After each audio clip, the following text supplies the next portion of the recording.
Hey, how's it going? This is Ed Lee, Heist Gaming, and this is part two of how to get a job at a game store, or if you're a game store yourself, how to find high quality employees. This right here is my interview question, and this people don't make it to the interview unless they pass the application part. So the application is something that I covered in the previous video. I'll make a link to it in the comments below. I'm very new to this YouTube thing, so I haven't really figured out how to place links in the videos themselves, but as soon as I figure out, I will absolutely do that. So let's get to the business. It's going to be a long video. A lot is involved. So let's get right to it. The first question is, did you have trouble finding our location? I understand that people are under pressure to say that there was no problem, that they are good at stuff, but if someone's late, they are, it doesn't make sense. They probably will say they had trouble finding location. That's okay. My location was a little bit difficult to find. So I also just want to make the person feel at ease, and I usually take this opportunity to interact with them and say, look, that's okay. That it is a difficult place to find, and I might even say something like, a lot of people have problems finding this place, so they feel more at home. I understand that it could be a little bit confrontational, but I want to have someone who's working for me who can handle confrontation, not necessarily like confrontation, but criticism. So there's going to be times where they're dealing with difficult employees. There's going to be times when someone else is late. Maybe the person on the next shift is late, or people like maybe I need to correct them in something like their work habits, like they're not ringing things through correctly. If they are already getting upset just from a simple question like that, then that's something that I make note of, and that's something I'm watching for. So try to be cool, This is just the first question. The second question is, where does this job fit into your career path? Why did you get into this line of work? There's a lot of people that in the game store industry, they're gamers. They think that it's a great thing to have a store. It's their dream to have a store. Honestly, it was not a dream for me. My brother was in town. My brother loves games. He's a gamer himself, and I really wanted to create a position where we could work together and be together. It was really more about creating an opportunity for us to be together in a professional environment. I love my brother and I'd like to spend time with him. So, but I just found out that I was pretty good at it, and I just kept running with it. It's a little bit, if people really want to get into the career, that's a good thing, but it's also something that I'm careful of, because people that want to open up their own game store, they can later on try to steal my customer base, which is really the core value of a business, and they can try to steal products. They can hook up their friends. They start to really understand valuations more, and really, actually, statistically, more than customer theft, employee theft outranks customer theft, because once they get access to the product, they can really start taking hand over fist, and that can be a real problem. So if they really want to get into the career, I watch everybody anyways, but people that are interested in it as a career, I will be careful about giving them access to customer data and things like that.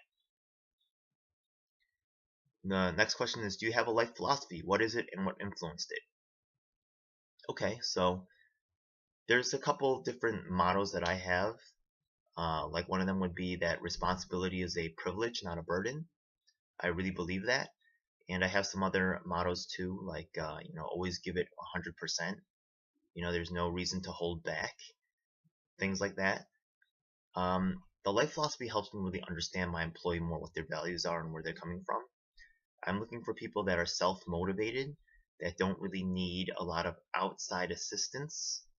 And you'll see my questions later on really try to delve into that more. People that have life philosophies like always have fun, or things like that, that doesn't really show me their willingness to produce for the company. So that would not really be the best answer. It's not a bad answer. Who doesn't like to have fun? And someone who's upbeat and positive can have positive interactions with the customers and make them feel good about themselves. But really the best answer is someone who's really engaged and looking for productivity and wants to be all they can be. That's really the best answer. A bad answer would be, you know, I like to be wild and crazy all the time. That could be a liability for the business. Or, my life philosophy is screw the man, screw the boss. You'd be surprised. Sometimes people say these things in interviews. They see me as a game store owner and they think that, things are more lax and chill because it's a gaming environment. But I know that eventually their dissatisfaction with bosses and employers in general will be reflecting onto me. I've seen it before. So, a lot of people, they come in and they think that they don't realize that I've seen this situation many times, having my store for 5 years, that the retail store. Now I'm doing this, that's like year 6, year 7. So people try to, not necessarily employees, but customers come in, they try to pull a fast one, they try to pull some kind of negotiation tactic. I've seen it before. Odds are I really have. People try to pull a scam with credit cards. Guess what? I've seen someone try to do the exact same thing before, and I get really good at it too, because if you aren't good at it, your business fails. So, you don't stay in business for 5 years, without really being able to anticipate those problems and understand what's going on. I'll have more stories about that later on, how to protect yourself from credit card fraud, things like that. But, just that's something, the life philosophy is, it's important. You need to find out what motivates someone from their core. Next question is, are you willing to work on commission? If not, why not? A lot of people are horrified at the idea of commission.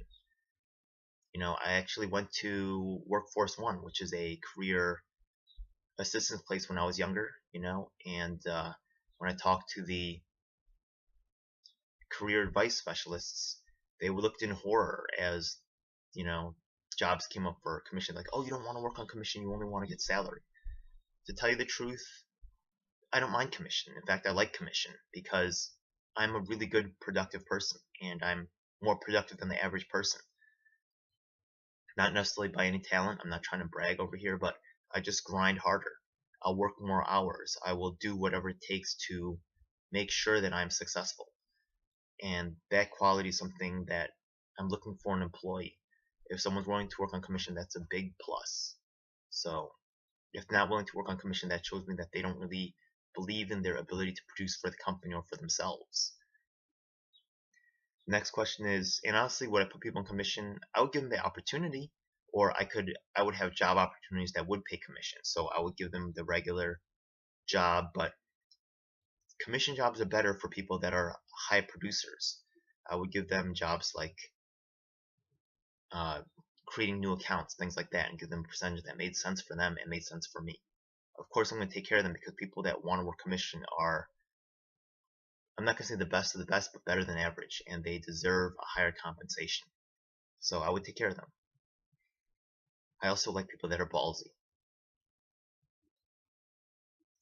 The next question is, what do you know about this business and or industry? A lot of people didn't know anything about the business, and they would come into the interview, not knowing anything at all about the business, and I would ask them the most basic questions, and those questions are coming up. Direct questions about the business and the industry, because, hey, you want a job here, I expect you to know something. If you know nothing, that's not good.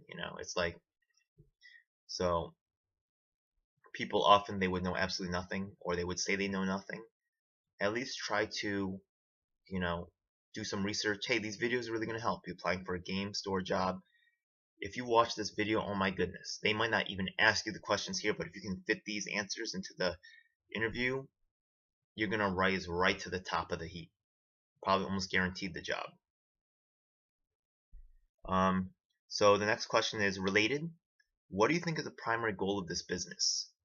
A lot of people would say things that would reflect the fact that they thought like a customer, not like a business owner. So they would say something like, oh, the job of this business is to make the customer happy. No. The real job of this business is to turn a profit at the end of the day. Making the customer happy is really part of being profitable, right? Sometimes you can't make everybody happy. Some people come in and they just make outrageous demands. They're like, even though the item costs the store $1, they're like, oh, I just want to pay 50 cents for that. You can't make that person happy. You have to say, no, I can't sell it to you for $1, for 50 cents. I might sell you for even $1.15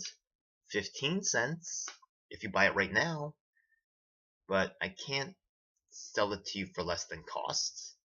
And you just have to understand that. Not only that, but it shows that the applicant has a real customer mindset, and that's not really a positive. So the number one primary goal of the business is to make money. Also, I have to pay you at the end of the day as the applicant. So if you're not turning a profit, and this was actually really disturbing that, most of the people I weeded out during the application process and during the interview process. Some people just studied how to interview well and things like that, but later on their values really just showed through. Like, they would lose money at the register over the day, and I would ask them if they thought that was okay, and they're like, oh, you're making money in the back with all the work that you're doing. And I would say, I remember one employee, I was like, so do you think it's okay for me to carry you? And he said yes. And the answer is no. I'm not going to give you money to not turn a profit. If your section isn't turning a profit, then that should bother you, and you should look for ways for your whatever you're doing to become profitable. If it's not, then I'm going to just cut the fat. I'm not going to just carry you around. If anything, you should be generating a profit for me as well. I generate profit. I pay the rent for the space. I create a location and a space and a situation that can earn you money. You should be earning me a little bit of money as well. You don't have to pay me a whole lot, but you have to at least pay for your cost. If you're not earning for the business, even breaking even, that situation is going to end real quick. I might give you a week or two to figure it out, but you're not going to last much more than that. A week's pay could exceed $500 to $1,000, and if there's no sign that things are going to change, you got to go. All right, the next question would be, how would you choose to work here even if you could make more somewhere else, and if so, why? So this is a question to really test the person's integrity. Do you want to just tell me what I want to hear, or are you going to tell me the truth? Most people, if you're going to make more somewhere else, yeah, I'll work there. That makes total sense. Some people say, look, I'm really interested in the industry and I want to learn more. Like I said before, that's something to be careful of, but that's a good answer too. So, but then I'm also a little bit wary. This guy might just be saying what I want to hear. That's not the worst thing either. I mean, that's expected, but that's something that I'm really kind of watching for and looking for. The number one thing that employer wants, besides profitability, is integrity. You can't buy loyalty. There's no price that you can put on that. There's always someone who could bribe you to, betray the company and, allow them to steal or somehow take advantage of the company. Loyalty is something that I place a very, very high value on, but not loyalty in a way that is, sometimes loyalty is very disturbing, and loyalty in a way that is not helpful for the company's bottom line. If you're just someone who's going to be an enabler for things that are going wrong or things that are bad, I want you to speak up if you think something is opposing the company's interests or not profitable. Don't just be quiet and be like, oh, he's the boss, blah blah blah.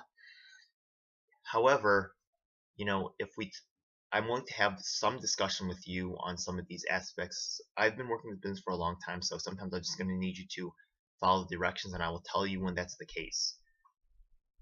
I can't be involved in half an hour discussions all the time about store policies. I have other things that need to get done, and so do you. Having discussions.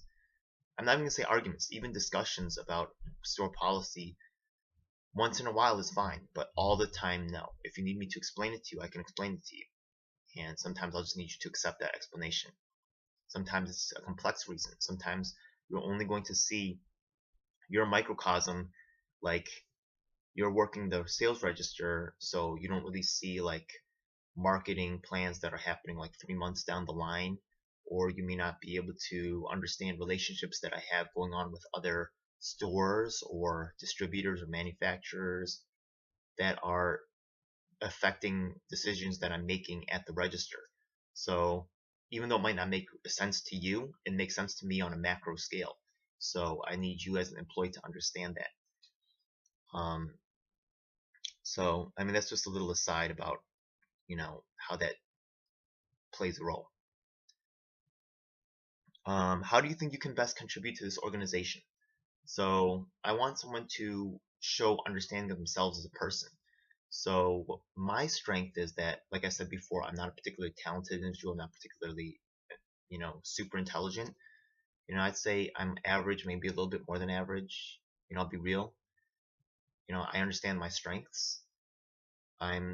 Physically, I'm not super athletic, but, I push hard, and my overall strength is my drive and my integrity. So I can tell that to my employer and they can find a job that really requires them with high drive and integrity, they would place me there versus a job that needs someone who's fabulously, fantastically intelligent. They say, oh look, maybe someone else is right for that job. You can't be even though you should be willing to try your best to do everything, you should also know where your strengths are and communicate that to your employer so they can place you so the whole team can really win. If you have someone who's an excellent goalie, you don't pull them out of the goal. You leave them in the goal, and you put someone who's a good scorer, you put them in an offensive position, not in your defensive position, things like that. So, okay. The next question is, where do you think this company could be next year if you were given free reign to run this business? How much further would this company be next year than if you weren't on board? I want my employees to be thinking about ways to improve the business, not just follow directions. I'm looking for people that will, take that next step, and there's something that's called like investment. If they think of the business as their own, I'm willing to, if someone's working hard, to give them promotion. I want to give them promotion. Like I said before, if they're earning more for the company, I can give them, some or even all of that money. It reflects well on my brand. I'd be happy to offer them a franchise opportunity or even a partnership opportunity if they're a good enough earner. Yes, definitely. I'm not just looking to keep it all for myself. The more people I have involved as stakeholders in my business, the more people that are interested in my success, because their success is also involved with that. So if someone gets that, that's wonderful. Someone who can't answer this question very well, this is a clear indicator that they don't really care about the long-term health of the business, and that's the type of employee I'm trying to avoid. Someone who just shows up for the day job and just leaves and doesn't care. That's not going to usually be someone that, I really want to invest a lot of my personal time training, stuff like that. It's the return on investment will obviously be poor because they're going to leave and they don't really care. That's the worst. How can you make an immediate positive impact on my bottom line? A lot of people struggle to answer these questions. I ask tough questions. This will really help you prepare, I think, for any interview. But ways that I would help the bottom line, I'd say, I'm very effective as a worker. I say, show me some kind of workflow and I'll try to make it more efficient. I also understand that, from being an employer that, always coming up with new ideas is, and bothering my boss with it when they have other jobs to do is not always the most effective thing. So, I would ask, when's an appropriate time for me to make these kinds of suggestions. A lot of times they'll say just email it to me, and just showing that kind of forward thinking. This question is not necessarily, I don't expect them to know right away offhand without really knowing the workflow of the job at hand, since they haven't ever worked it before. But intelligent thinking in response to this question is a big positive. Also, people's former experience and their ability to use former experience to attend to this question in an intelligent way is going to be a big plus as well. Can you utilize what you've learned from other jobs? Or, are you coming to this job as a newborn baby? Even though you're 20, 22 years old? Have you learned nothing from your previous life experience that could be applicable to this job, or that you could anticipate being applicable to this job? You should come up with something, you know, but don't come with something that's just stupid. Better to say nothing than to say something dumb. But give it your best shot. Think about it before you enter the interview. Okay, next question is, what do you think is this business's biggest current problem, and how can you help solve it? Once again, I'm looking for someone to have some kind of anticipation. I'm looking for managers. I'm not looking for stock people. Stock people are not really invested in the business. I'm looking for, they might start in stocking just to like learn, where things go and things like that. But I'm really looking for people that I can promote, people that can start earning more for the business. I can make more money. They can make more money. The business can grow. I'm all about growth. More money is more good. I know it doesn't really make good grammatical sense, but I just like saying it. I think there was a movie with Damon Wayans or something like that. More money, more good, something like that. I don't remember, but that's an aside. Okay. The next question is, describe a difficult workplace situation that you faced and that you think you handled well. Then tell me about a workplace situation that you don't think you handled very well and what you could do differently. So, once again, this is an integrity question, and it also helps me to weed out people that give me canned answers that I see on the, how to interview correctly sites. So people that say, oh, and I understand that, if they did some research on how to answer interview questions and they give me, the answers I see given everywhere, that's not the worst thing. At least they came somewhat prepared. People that just cannot answer the question at all, I'm like, how prepared are they really going to come into work? Probably not very prepared. Or they don't really need the job, or really, they're just not like the type of person to do the research and do the homework. They're just going to go for whatever is easy. And doing what's easy isn't always what's right. So especially in business, there's always people that are trying to take advantage of the business and find ways to rip the business off or take the business's money. You're sitting on top of a lot of product, sitting on top of a lot of money, and people are going to want to take that. So you've got to be able to defend that, and also not only defend that, but earn for the company. A difficult workplace situation that I faced and handled well. How would I answer that question? So I got to think about that kind of question myself. So a difficult workplace situation that I face is, I'll cover the second one first. The thing is that I'm really a strong believer in honesty and integrity in the workplace. And I'm used to being the boss. So the thing is that when someone starts to engage in behavior that's not profitable for the business, then, or directly antithesis to the, company's bottom line, sometimes that person may have and I really hate this kind of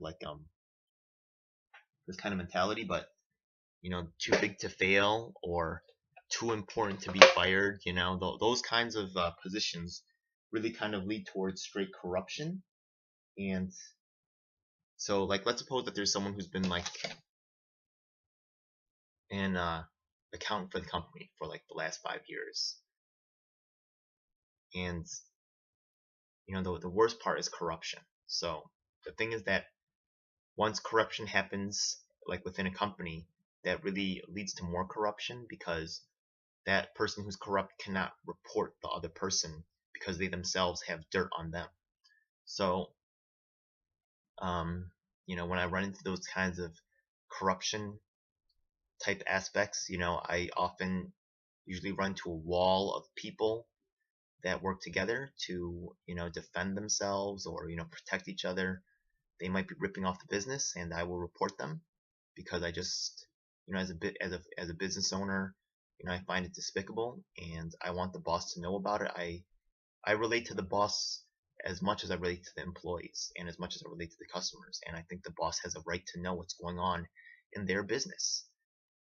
But sometimes the boss can't do anything about it because they need these workers. This person's been accounting for them for 5 years and or 12 years, whatever, and they need to keep things going smoothly. And if they remove this person, then to train someone new is going to cost the business a whole bunch of money and time, and they just don't have, and the losses could be game over for the business. It could be the end. So I've learned from that, and I learned to hold back in those types of situations, but I'm not happy about it. It usually shows. I'm not the type of person to hide my feelings, and that's the type of situation where things didn't work out well and things are unlikely to work well. I really want a team of positive, highly, a team of people with high integrity, people that are honest, and people that just want to do a good job. There's a lot, especially in corporate, there's a lot of people that are just there, like, sucking down paychecks with no passion or drive for the company. Just, a lot of them get weeded out too, but, I'm sure you've dealt with it yourself, and you should know what I'm talking about. A situation that I feel like I've handled well is, okay.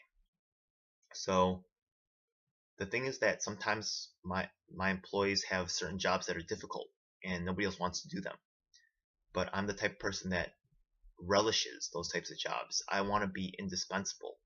I'm the guy that you call when nobody else wants to do that job. If you don't have anyone who knows how to do that job, I will go home and learn how to do it on my own time. I'll research, whatever needs to be done, and I will be that power player for you. I will fill that role that's missing on the team. And I think that that's something that I'm proud of, and I think that's, I do that on a regular basis. And I could give a specific example, and, in the interview I would. And that's how I would answer that question.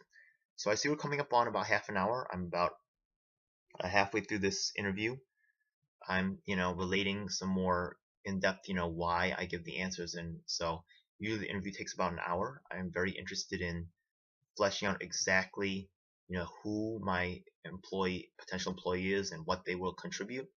So it's really important. Employees are a huge investment, and they hold a lot of responsibility. If people that come into the business, that employee represents your company.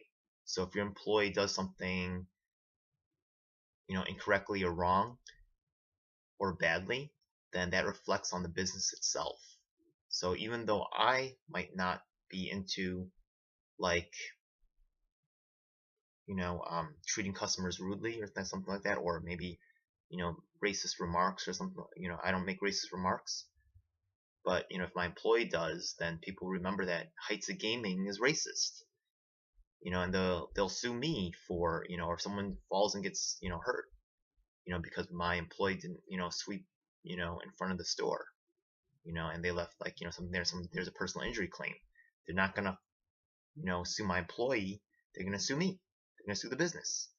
So, yeah, the employee is a huge investment, and the potential returns on investment have the most variance versus, just computer equipment in the store or whatever. So I'm going to actually continue this on in another video, and I hope this was informative, and stay tuned. Here we go.